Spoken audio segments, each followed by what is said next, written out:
저녁 식사를 위해 잠시 중단됐던 박 전 대통령에 대한 조사가 다시금 시작이 됐습니다. 조사는 벌써 11시간째 이어지고 있는데요. 네, 자정을 전후해서 끝날 거라는 전망이 조심스럽게 나오고 있습니다. 네. 서울중앙지검 연결하겠습니다.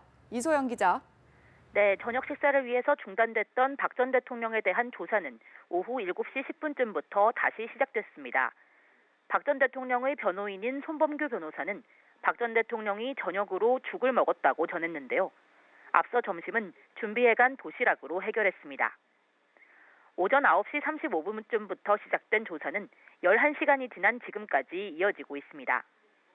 박 전 대통령은 점심, 저녁 식사 시간과 짧은 두 차례 휴식 시간을 제외하고는 쉼없이 조사에 임하고 있습니다. 변호인 2명이 입회한 가운데 한웅재 형사 8부장검사의 주도로 조사가 이루어지고 있는데요. 피의자 신분이지만 검찰은 전직 대통령 예우상 대통령님으로 호칭하면서 신문을 진행하고 있습니다. 당초 예상됐던 영상 녹화는 박 전 대통령 측이 동의하지 않아 무산됐습니다.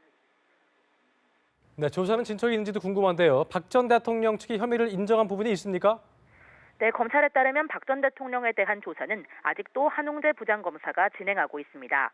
검찰 측은 미르와 K스포츠재단 출연금 부분 조사를 위해 한 부장검사를 먼저 투입하고 이어 뇌물수수 등 부분에는 이원석 특수일부장을 투입해 조사를 진행할 예정이었는데요. 아직까지 한 부장검사가 조사를 진행하고 있다는 점을 보면 해당 부분 조사가 다소 길어지고 있는 것으로 해석됩니다. 검찰은 박 전 대통령이 진술 거부권을 행사하지는 않았다고 전했는데요.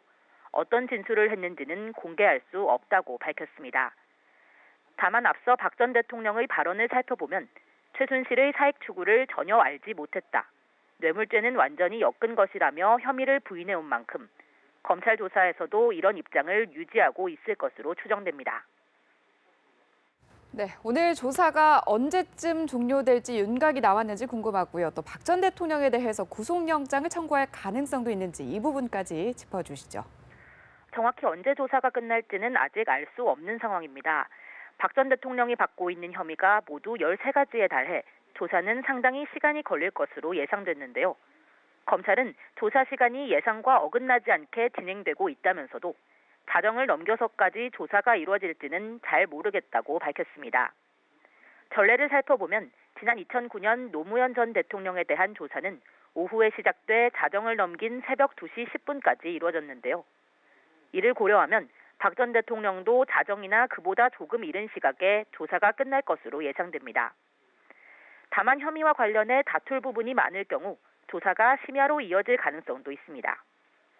아울러 검찰이 구속영장을 청구할지 여부에도 관심이 모아지는데요. 검찰은 지금은 조사에 집중하고 있다며 정확한 계획을 밝히지는 않았지만 박 전 대통령이 귀가는 할 것이라며 당장 구속영장을 청구하지는 않을 것임을 시사했습니다. 박 전 대통령이 귀가하면 검찰은 오늘 조사 내용에 대한 검토 작업을 진행하는데요. 구속영장 청구 여부는 다음 주 초쯤 결정될 것이란 관측이 나옵니다. 서울중앙지검에서 연합뉴스TV 이소영입니다.